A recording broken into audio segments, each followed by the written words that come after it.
Ada satu hal yang perlu kita coba sadari betul dan kita bangun di dalam diri kita, bahwa cinta itu adalah anugerah dari langit. Cinta itu adalah anugerah dari langit. Bahwa cinta itu adalah pemberian dari Allah Subhanahu wa taala. Dan gak mungkin Allah memberikan rasa cinta yang membuat seorang hamba bertambah dosa, itu gak mungkin. Yang menambah dosa, yang menambah kejauhan kita dari Allah Subhanahu wa taala pasti bukan cinta. Jadi kalau ada rasa yang buat kita gak khusyuk dalam sholat, pasti bukan cinta. Kalau ada rasa yang bikin kita jadi sakit hati, pasti bukan cinta. Kalau ada rasa yang kemudian bikin kita malah melakukan perbuatan-perbuatan yang Allah gak suka, pasti bukan cinta. Itu disebut dengan wasawisyus syaitan, yang ada di dalam hawa nafsu manusia. Sedangkan cinta semuanya berasal dari Allah Subhanahu wa taala. Dan cinta yang Allah titipkan kepada kita di antara hamba-hamba Allah di muka bumi, di langit dan seterusnya, itu cuma satu bagian dari 100 bagian cinta yang Allah simpan di dalam surga. Jadi satu bagian itulah yang kemudian kita lihat dari seorang ibu kepada anak, dari seorang ayah kepada putranya, dari seorang anak kepada orang tuanya, dari seorang pasangan kepada pasangannya, suami istri, istri kepada.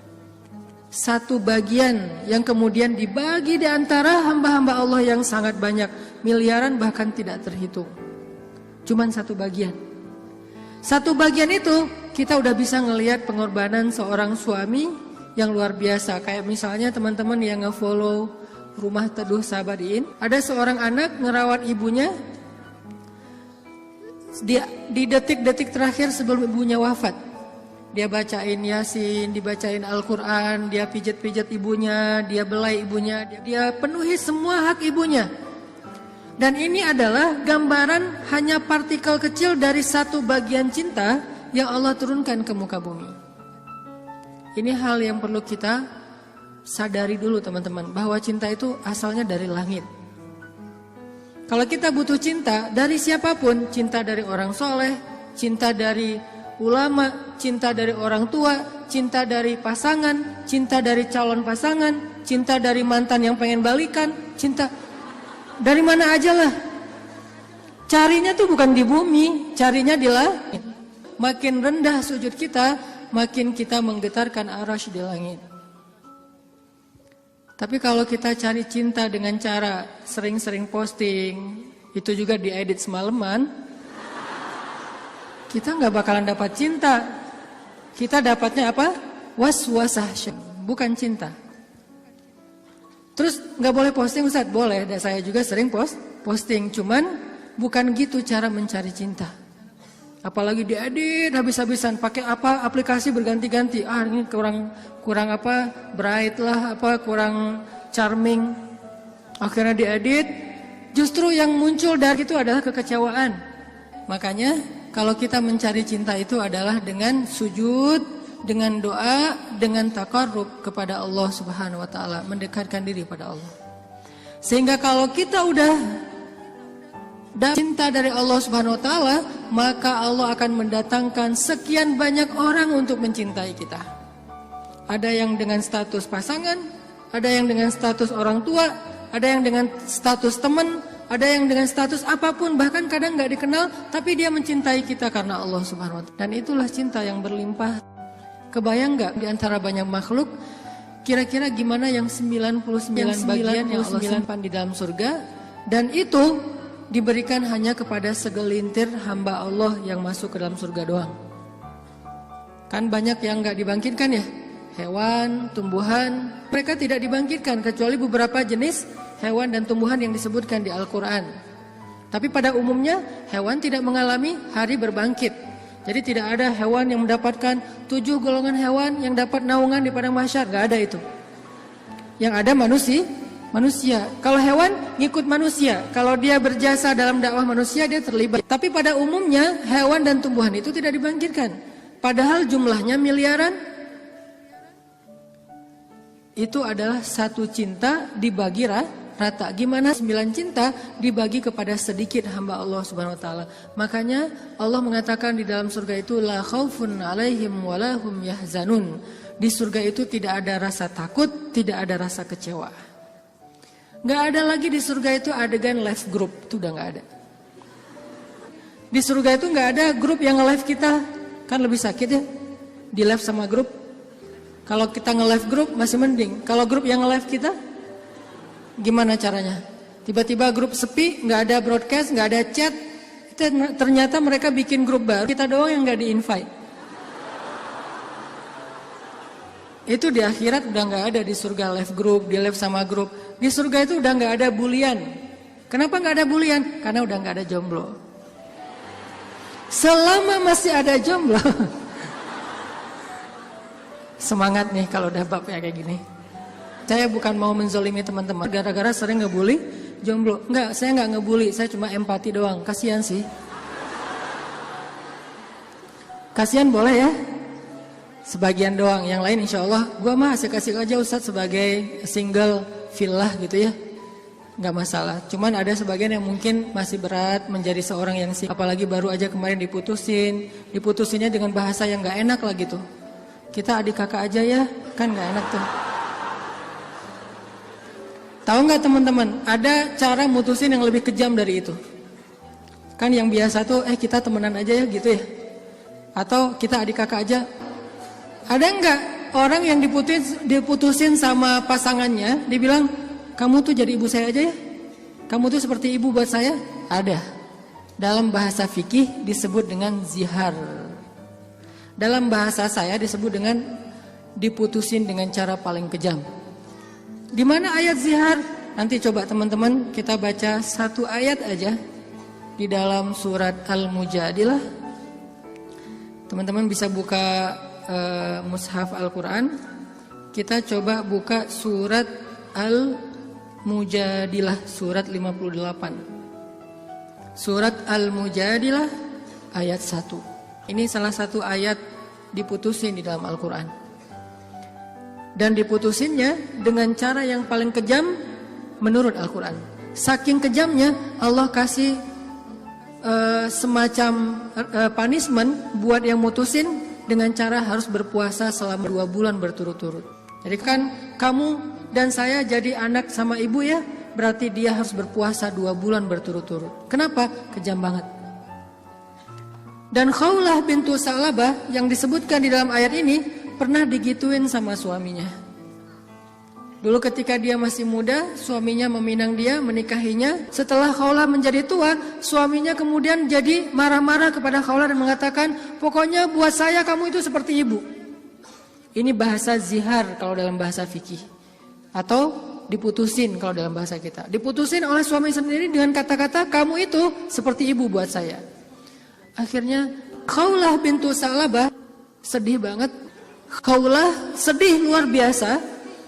Tapi dia penasaran, maksud kata-kata suami saya apa?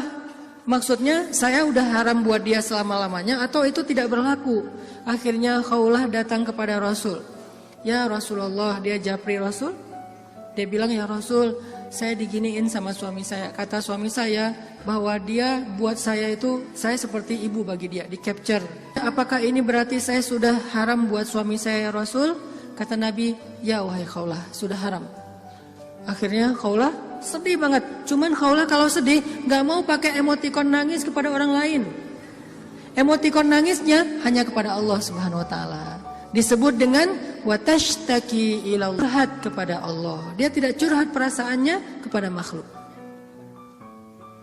Kan curhat itu meluapkan isi hati dan perasaan ya, curahan hati. Artinya dia gak mau mengekspresikan perasaan senang dan sedihnya kepada manusia. Kalau perlu bikin emotikon yang khas atau beli emotikon, dapat hadiah emotikon khusus, emotikon mellow dari teman-teman. Dia nggak mau mengekspresikan kesedihan dia kepada manusia. Biar yang tahu kesedihan dia cuma 2, Allah kemudian pasangannya yang halal. Orang lain nggak tahu kalau dia sedih. Orang lain nggak tahu kalau dia sedang dalam keadaan terbeban. Nggak ada yang tahu. Sampai ibunya aja nggak tahu.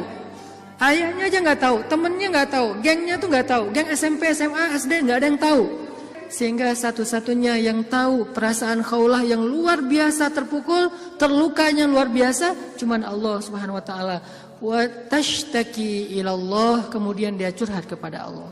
Itu cara yang paling baik dalam menemukan cinta.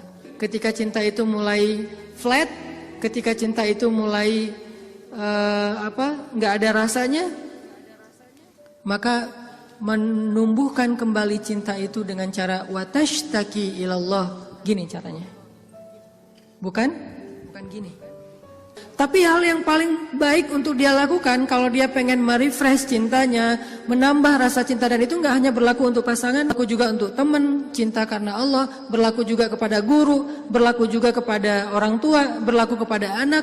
Kalau kita ngerasa cinta kita mulai garing nih, mulai rasanya tuh hambar, maka yang kita lakukan watashtaki ilallah, minta kepada Allah Subhanahu wa taala. Karena dialah yang Allah titipkan, yang Allah kirimkan dalam hidup kita untuk kita luahkan semua rasa bahagia, rasa cinta, rasa sedih, rasa kecewa, semua ke dia, bukan ke orang lain. Kalau kita punya pasangan tapi rasa itu diungkapkan kepada orang lain, maka kita mencurangi pasangan kita. Kita punya pasangan tapi curhatnya ke orang, jadilah TTM ya. Ini berarti kita curang, gak fair sama pasangan kita. Toh kita juga gak mau digituin oleh pasangan kita kan. Terus apa yang harus kita lakukan? Kalau kita ngerasa pasangan kita gak pengertian, ada zat yang maha pengertian untuk kita curhat kepadanya. Kenapa harus orang lain? Dan Allah gak akan pernah ngebocorin curhat kita ke siapa-siapa, teman-teman. Allah sebaik-baik penjaga rahasia. Dan Allah senang banget dengar curhat kita. Beda dengan orang. Kalau orang teman siapa gitu dengar curhat kita, misalnya kita telepon. Kita telepon di loudspeaker sama dia, ditaruh di meja, terus dia ngapa-ngapain ya. Kita ngomong panjang lebar. Pas udah lama gak dapat respon, kita nanya, kamu dengar gak sih? Dia langsung lari. Ada yang lebih parah lagi tuh. Bukan cuma di loudspeaker. Kita baru mulai curhat, dia balik curhat. Aku habis dimarahin sama suami aku. Wah, laki-laki itu emang kayak gitu. Gue juga tiap hari dimarahin. Tahu nggak gimana cara dimarahin? Panjang tuh. Akhirnya malah dia yang curhat. Kita curhat, dia jadi dapat banyak info. Akhirnya dia nikung. Oh, parah banget ya. Pernah ditikung sama teman curhat? Ada sahabat Nabi yang pernah ditikung. Ditikung fisabilillah. Namanya Abu Darda. Abu Darda, temenin aku dong. Ngapain? Ngelamar seorang perempuan, seorang cewek. Soleha, hafizah, cantik, terpelajar. Kayaknya nih calon makmum ideal banget. Kenapa ideal? Yang salah baca ketika sholat dia bisa benerin. Tapi insya Allah imamnya gak bakal salah baca. Kalau yang dibacanya Al-Ikhlas ya. Gua mah pede gak nyari makmum yang hafiz-hafiz banget. Kenapa? Karena kalau ngimamin surat Al-Ikhlas jadi gak pernah salah. Salman ngajak Abu Darda. Abu Darda nemenin datang ke rumah cewek itu. Pak, saya mewakili Salman, pengen ngelamar anak bapak, putri bapak. Kata bapak ini, ya udah saya tanyain dulu ke putri saya. Kalau dia setuju nanti saya nikahkan kalian. Harus nanya dulu ke perempuannya, ke putrinya. Karena gak boleh nikah paksa dalam Islam. Sama dengan gak boleh menghalangnya yang sudah punya niat baik untuk menikah. Sama dengan kita menghalang-halangi anak kita untuk datang ke masjid beribadah. Calon mertua. Gak boleh menyusah-nyusahin anak kita yang pengen beribadah. Apa ibadahnya? Nikah. Bukankah nikah itu setengah dari agama? Selama itu kita perhatikan bukan sesuatu yang sangat beresiko, yang terlalu terburu-buru, ceroboh, maka biarkan mereka melihat kebesaran Allah Subhanahu wa taala di dalam rumah tangganya. Rumah tangga seperti usaha dibangun dari nol, tiba-tiba Allah kasih banyak kemudahan setelahnya. Udah selesai lamar, ditanya sama ayahnya kepada putrinya. Nak, gimana tuh ada satu orang cowok di depan ngelamar kamu? Yang mana? Itu yang Salman, yang orang Asia. Anaknya kemudian keluar ngintip. Ngintip bahasa kita stalking. Karena ada seorang perempuan dilamar, kemudian dia gak pede gitu. Dia bilang ke Rasulullah, ya Rasulullah, boleh gak kalau saya itu aib saya bahwa dia kepalanya ini rambutnya banyak yang sudah rontok karena penyakit, Kemudian dia bilang, boleh nggak saya pakai rambut palsu atau saya tutup rambut saya dan saya nggak kasih tahu ke siapa-siapa kalau rambut saya itu udah rontok. Kata Nabi, sampaikanlah. Jadi nggak perlu diedit, nggak perlu dibikin yang sekeren mungkin, tapi kemudian orangnya kecewa. Dia stalking, oh itu cowoknya. Kalau yang di sebelahnya itu Abu Darda, ya sudah. Akhirnya si cewek menerima lamaran, tapi bukan untuk Salman, untuk Abu Darda. Datang bapak itu. Alhamdulillah saya udah bicara dengan anak saya. Oh gimana Pak, Salman udah deg-degan gitu. Sabar ya Salman, ternyata anak saya belum berkenan untuk menikah dengan Salman. Oh nggak apa-apa Pak. Cuman anak saya ternyata ridho menikah. Oh apa-apa. Jadi nggak enak hati gitu kan. Aduh Salman, ini bukan saya loh ya. Minta kan tadi kamu dengarkan saya ngomong apa.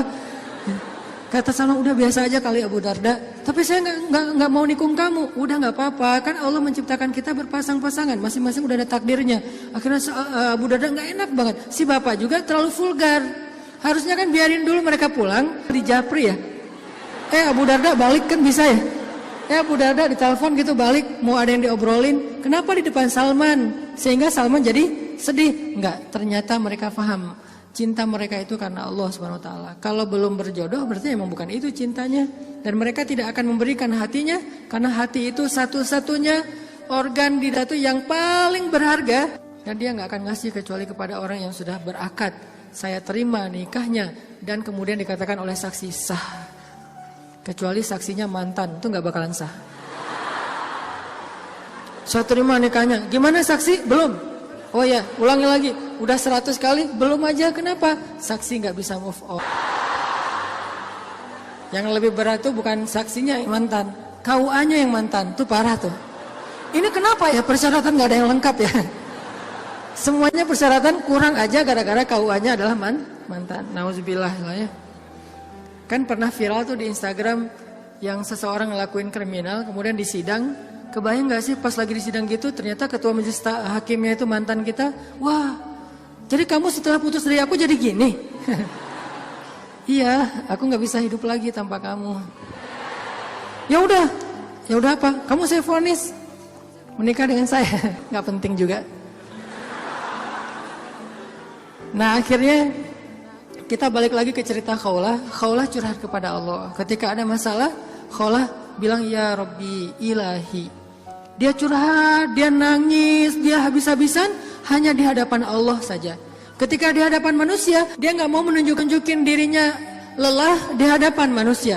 Dia gak mau menunjukin dirinya fragile di depan manusia. Dia hanya menunjukkan kelemahan dirinya di hadapan Allah. Allah ilahi, saya fakir sedangkan engkau maha kaya. Saya lemah sedangkan engkau maha perkasa. Saya bodoh sedangkan engkau maha bijaksana. Saya bingung sedangkan engkau maha tahu segala-galanya. Kita tunjukkan semua kelemahan kita, curhatnya kepada Allah, jangan kepada makhluk. Dan Allah senang banget dengar curhat hambanya. Apa nama Allah yang maha mendengar? Sami'un. Allah itu gak pernah lelah mendengar curhat, doa, dan semua isi hati hamba-hambanya ketika mereka berbicara kepada Allah. Ya Allah, ya Allah. Setiap hari kita berdoa kepada Allah dengan doa yang sama, Allah gak pernah bosan.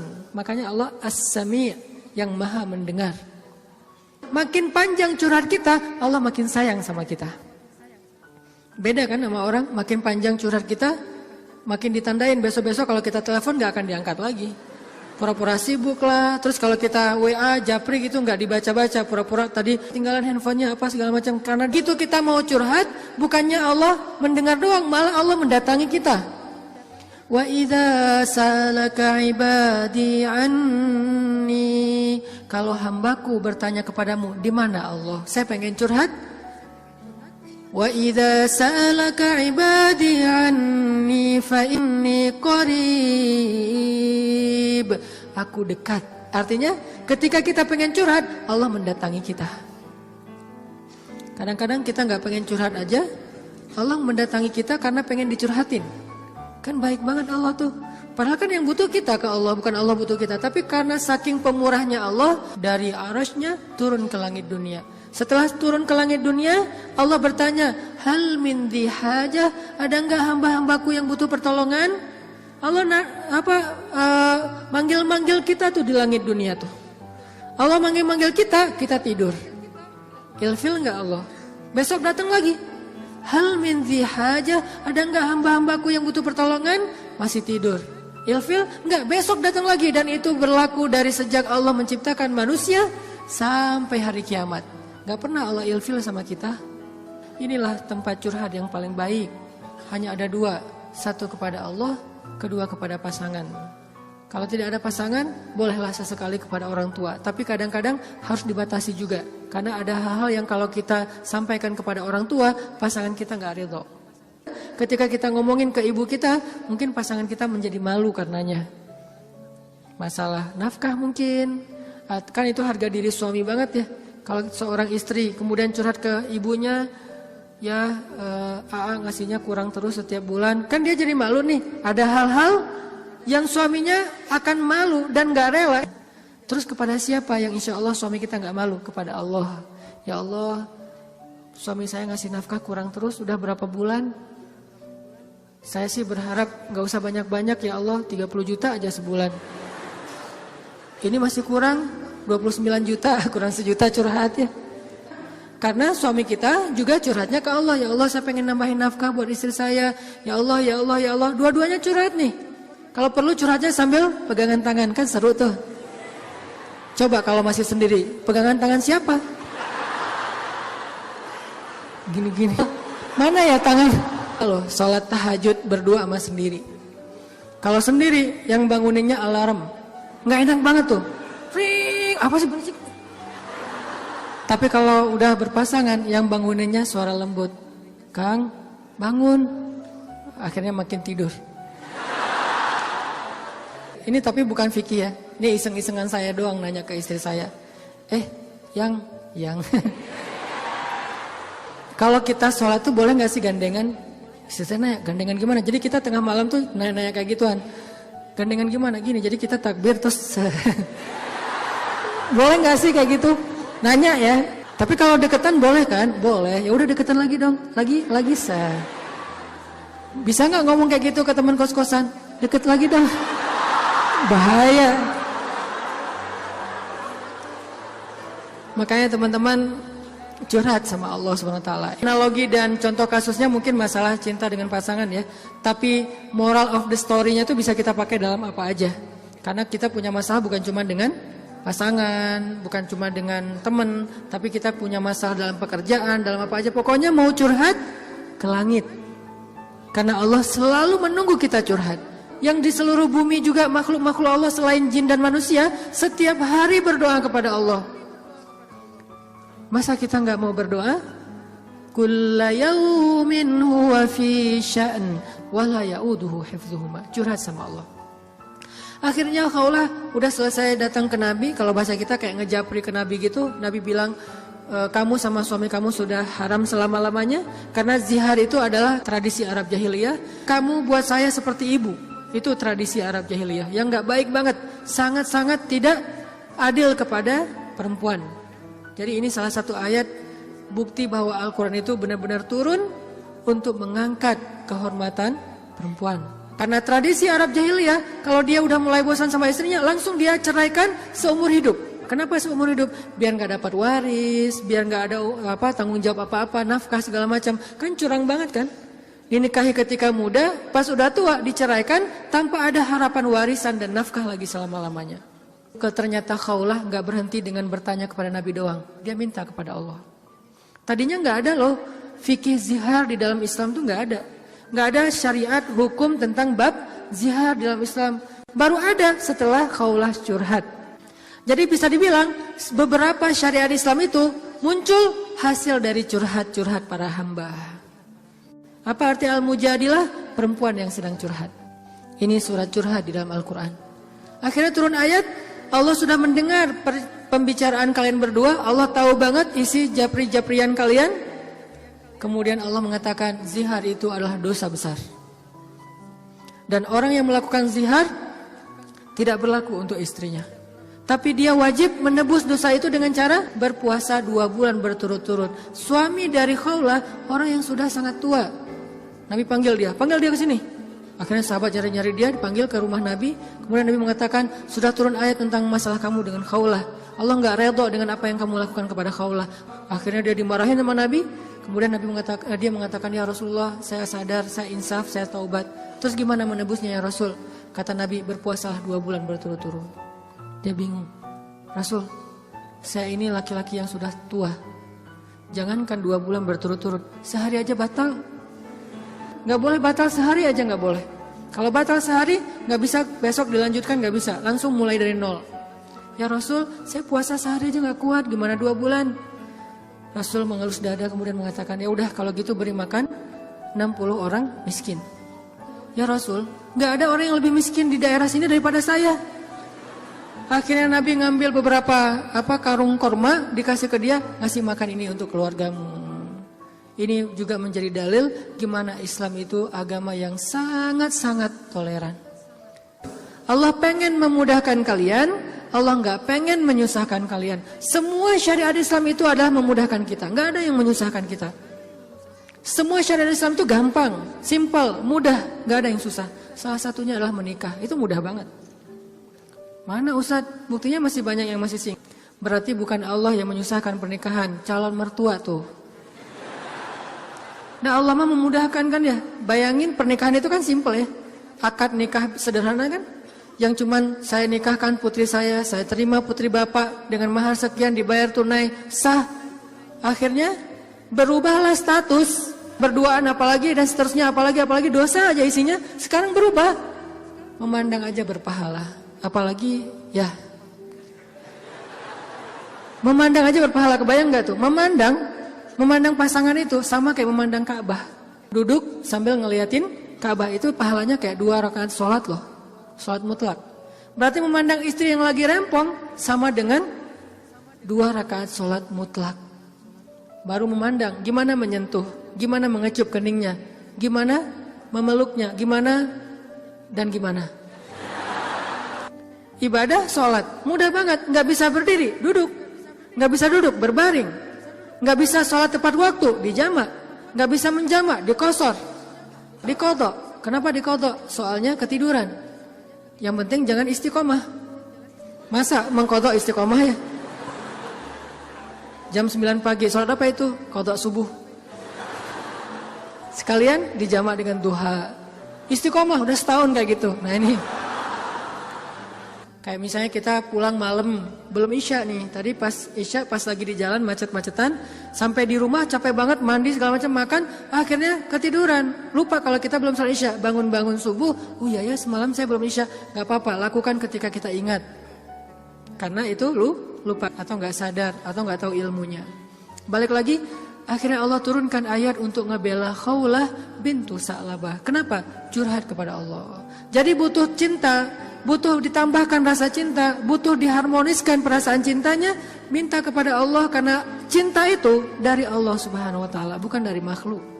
Hati kita itu ada di antara jemarinya Allah, ada di dalam genggamannya Allah. Kadang-kadang kita sendiri nggak berkuasa untuk nolak apa yang diinginkan oleh hati kita sendiri loh. Dan saya ngebuktiin banget, saya sering bilang saya itu bukan tipe istri saya banget. Ada 4 hal yang istri saya nggak mau, 4-4-nya ada di saya. Ketika sebelum ketemu saya, pokoknya saya nggak mau ini. Aduh, nggak mau banget deh, nggak banget deh. Makanya jangan gampang nyumpahin ya. Nanti malah dikasih seperti yang kita sebutin. 4 hal yang saya nggak pengen banget ada suami saya yang 4 ini. Ternyata pada diri saya ada 4-4-nya.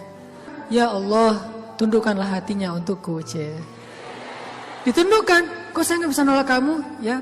Kuat-kuatan doa kan? Dia berdoa, ya Allah please jangan orang itu. Ya Allah please yang dia.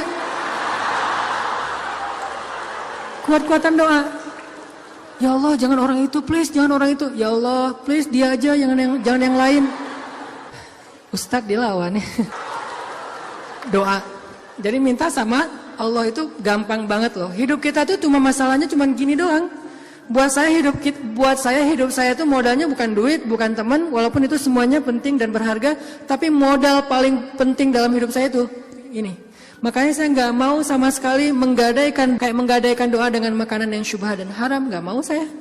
Misalnya jalan ke luar negeri kayak kemarin New Zealand, Jepang yang bukan yang muslimnya minoritas kan susah nyari makan halal tuh.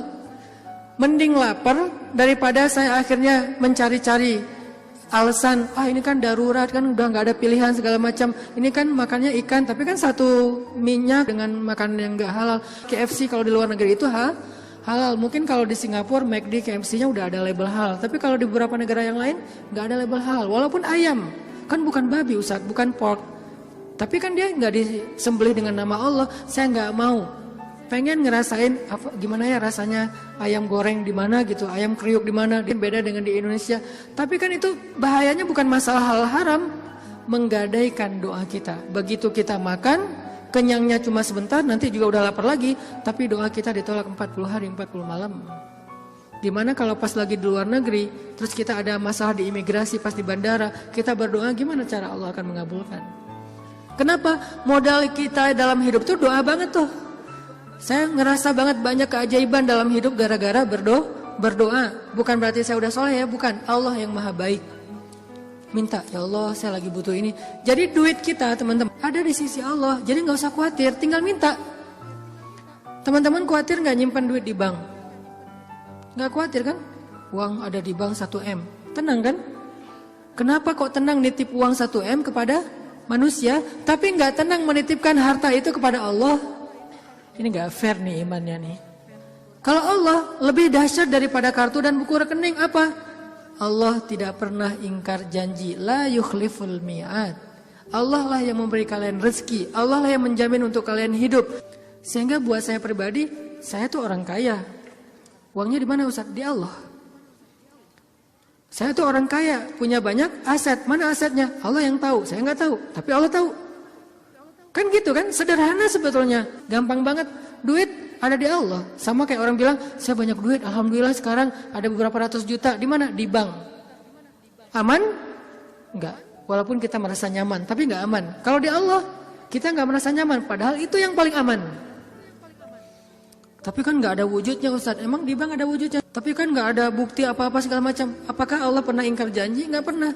Tapi nariknya gimana Ustaz? Kalau ke bank kita tinggal datang ke tellernya, kita minta. Kalau ke Allah lebih gampang, gak perlu macet-macetan ke teller, gak perlu ngambil nomor antri, tinggal gini doang. Lebih mudah. Gak ada tapi untuk Allah. Tapi itu hanya berlaku buat kita. Sebaik apapun kita ada tapinya. Tapi kan dia juga manusia. Minimal. Kalau enggak, tapi kan dia gak jujur. Tapi kan dia jahat. Tapi kan dia curang. Kalau dia orang baik, tapi kan dia manusia. Tetap ada kurangnya kan? Kalau Allah gak ada tapinya. Allah nggak akan memberikan harta karena kekurangan. Allah maha kaya. Allah terlalu sibuk. Allah maha kuasa. Allah nggak dengar. Allah maha mendengar. Allah misalnya nggak melihat. Allah maha menyaksikan. Apa sih yang kita persoalkan dari Allah? Tinggal gini doang. Tapi saya udah sering gini nggak didengar sama Allah. Berarti kita nggak punya kontrak. Kontrak itu udah kita batalin dengan makanan yang haram. Kontrak itu udah kita batalin dengan memutuskan silaturahim. Kontrak itu udah kita batalin dengan berburuk sangka kepada Allah. Itu kan yang membatalkan kontrak.